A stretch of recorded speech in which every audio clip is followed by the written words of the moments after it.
Hey everyone, Mama Overall here. So today I want to talk to you about the Midwives Brew. Let me just put a disclaimer out there. I am not a medical professional. I am not recommending you do or you do not take this Midwives Brew. If you do take it, please consult with your midwife or your primary care physician, your OB, whoever you got to talk to. Make sure that you're doing it correctly and that you're not going to put you or your baby in danger. There is a lot of controversy on using castor oil to induce your labor, so just be careful. So if you clicked on this video, you are done with pregnancy. I know it. I was looking at all the videos I could find on the Midwives Brew, and I wanted to know what it was all about. I heard about it on a pregnancy group on Facebook because everyone was trying everything in the world to get the baby out. Oh my gosh, at this point of pregnancy, you're done with your swollen feet. It's just heavy, your back hurts, your boobs hurt, everything hurts. You can't sleep, so you're exhausted, and it's awful. And you're trying everything you can to induce yourself naturally. I know it. I was there too. And I tried everything. I tried acupuncture. I tried massage. I tried spicy food. I tried pineapple. I tried the Foley balloon. And oh my gosh, that hurt. That hurt. I tried everything I could. And for me, I wanted to do everything all natural. I had a really bad experience with my son in the hospital, and I just wanted to do everything natural. I was induced with my son with Pitocin, and so this time around, we decided to try the Midwives Brew.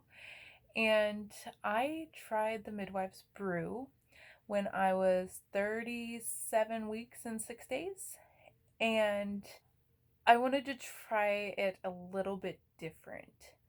I watched a bunch of videos, and the majority of people use the original recipe, which is 2 tablespoons of castor oil, 2 tablespoons of almond butter, a 10-ounce can of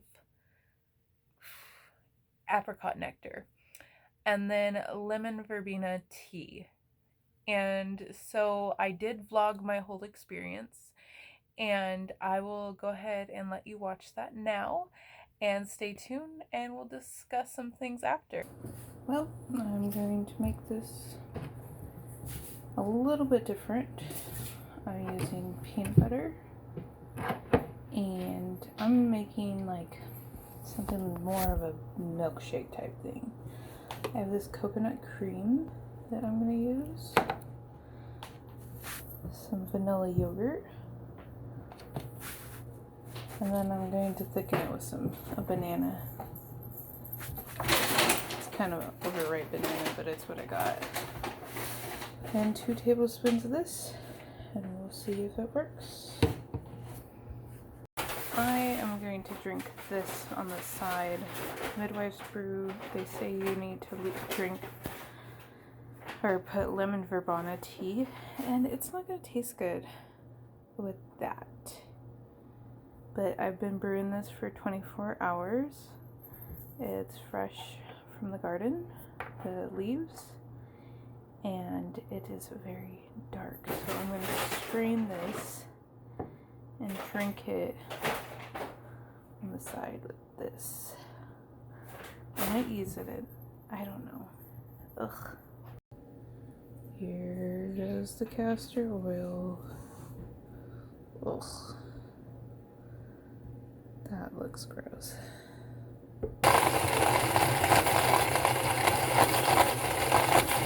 Well, here it is. My tea and the castor oil peanut butter concoction. So we shall see if it works. It's 9:47 now. I'm gonna start drinking this at 9:50. Say you have to drink it in 20 minutes, so that gives me till 10:10. Doesn't taste that bad. Tastes like kind of like a milkshake with a really bad aftertaste. But figured I'd sit on my patio and enjoy the last summer night I have without a baby. So it's pretty out. Well, it's been 8 minutes. Drink not half yet, but I moved upstairs to my bedroom. Was trying to drink it because I had to pee. Joys of being 9 months pregnant. Pee. But I have 12 minutes to finish this. I'm trying really hard.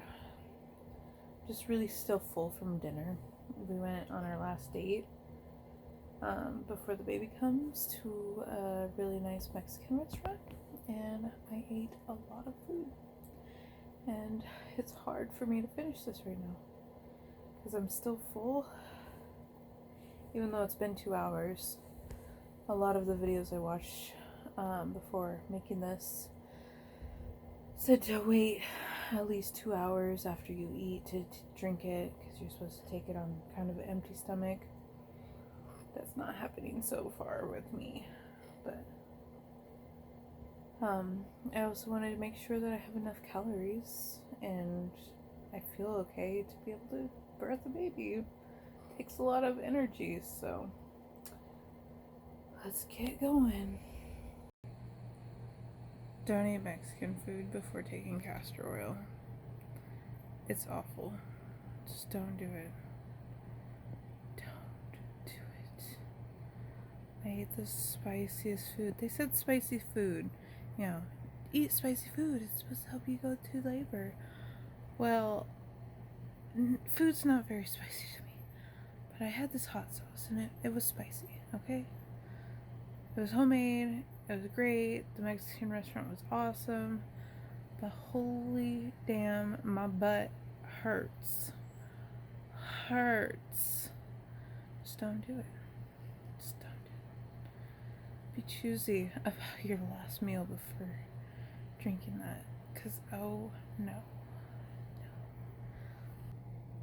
Well, it's 10 o'clock in the morning. Nothing's happened. So, yeah.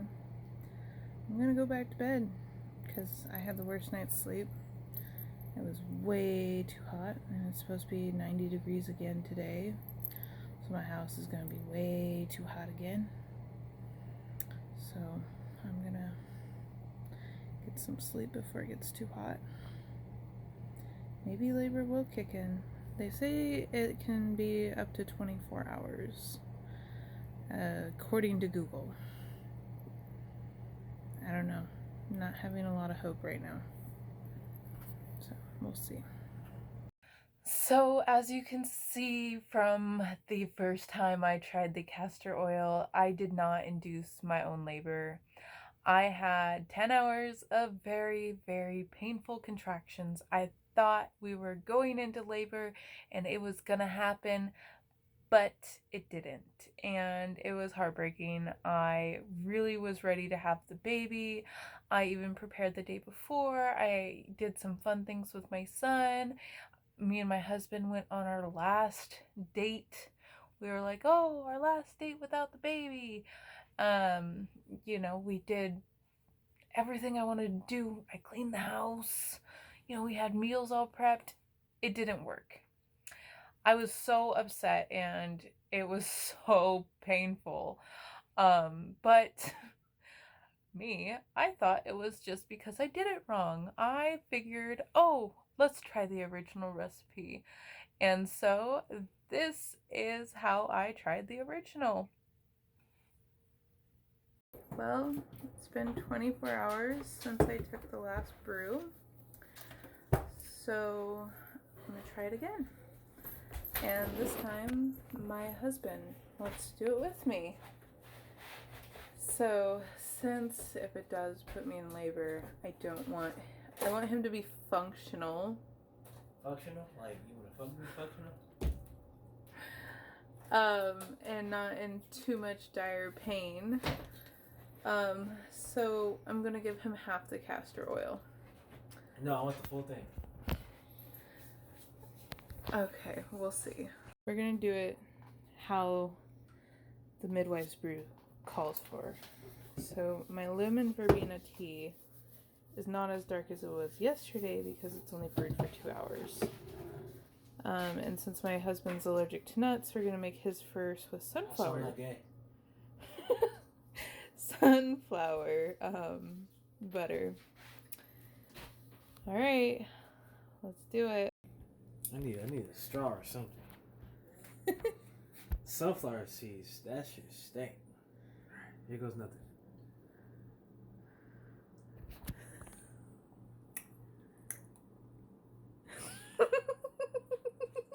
The sunflower seeds is disgusting.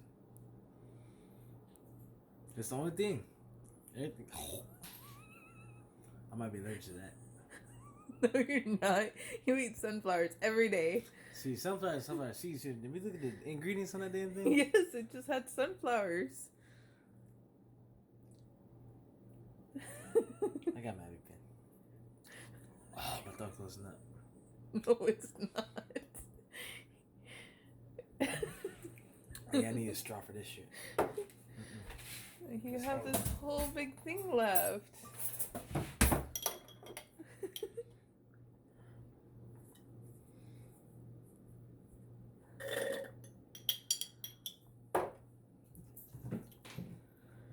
20 minutes. You don't have to drink it all at once.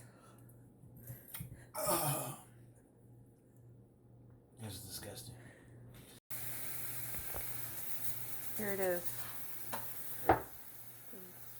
True almighty Midwives Brew. It smells terrible. Oh. Okay. 10:50. 20 minutes. 11:10. Nasty. It gets nastier.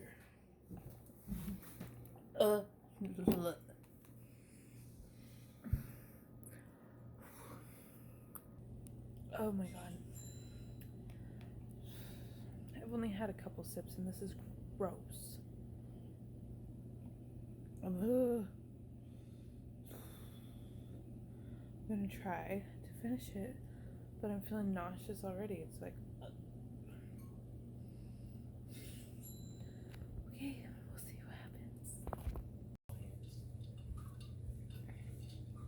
Oh. We both have finished the drink. I'm feeling really nauseous. It's gross.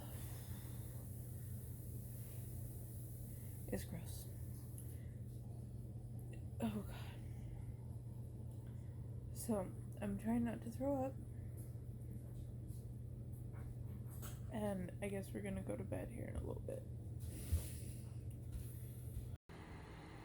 So we took the Midwives Brew last night at like 10:50, and I have the worst stomach cramps ever. They don't feel like contractions though, they just feel like stomach cramps, like menstrual cramps, really bad. I don't know if it's working. I've had them all night. It's just been miserable.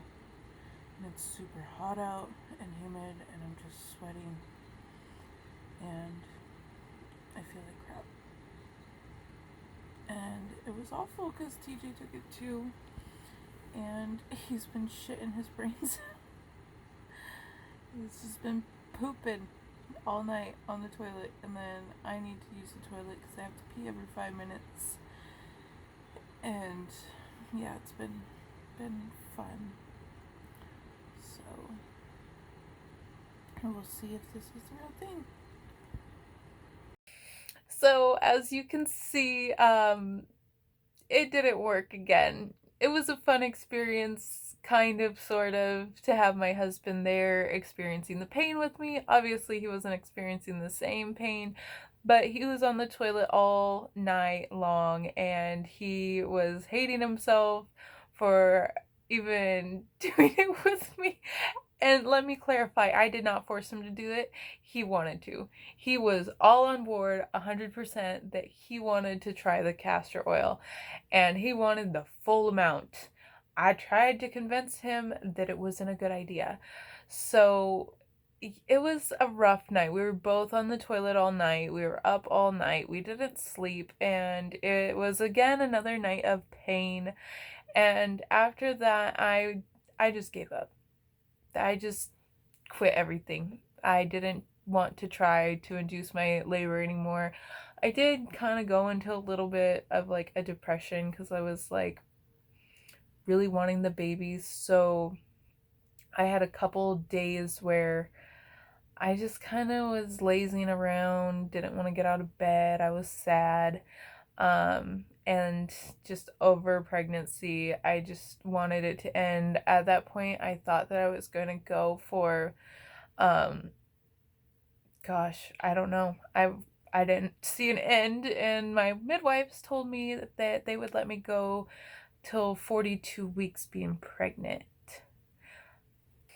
But thankfully, I didn't go that long. I did go almost to my due date. She did come 2 days before my due date, and I can go into my labor experience in another video. I did end up being induced by my midwife with castor oil, but I was given way more than what I was supposed to take in the Midwives Brew. And she gave me a lot of castor oil. It was under medical supervision. I was in the birthing center when I took the castor oil. 30 minutes after I took it, I did start having very intense contractions, and my baby girl was born 6 hours later. I do want to say one of the big things about inducing yourself with castor oil is if the baby passes their first poop inside of you, which is called meconium, and it can be dangerous and toxic to the baby. And that's one of the dangers. When I did take castor oil the third time, my baby did pass meconium. Thankfully, she didn't ingest it when she was inside of me, and the delivery was good and she was not sick, but it was a scary experience seeing that she did poop. And yeah, it was, I wouldn't wish that pain on anyone. I did do my labor all naturally, but there is something about castor oil that really gets you. So, my experience with castor oil was a 1 out of 3. It worked the final time, uh, but it was not the way the Midwives Brew intended it. It was way more castor oil than the Midwives Brew recommended, and I honestly would not recommend this to anybody. I will not induce my future babies with castor oil. It was so painful and it was completely unnecessary pain. When the baby's gonna come, they're gonna come. Just let it happen. Don't try and force it. And big coming from me who tried to force it. But my baby came when she wanted to. I mean, my water broke and I wasn't having contractions or going into labor, so they had to induce me somehow, and that's one of the ways they induce naturally is with castor oil. But I hope this helps you guys make an informed decision about whether or not you want to take castor oil or the Midwives Brew to induce yourself naturally. Again, please consult with a OB or your midwife if you do choose to, and I hope this just gave some light on the topic. If you like this video, please give it a thumbs up and subscribe.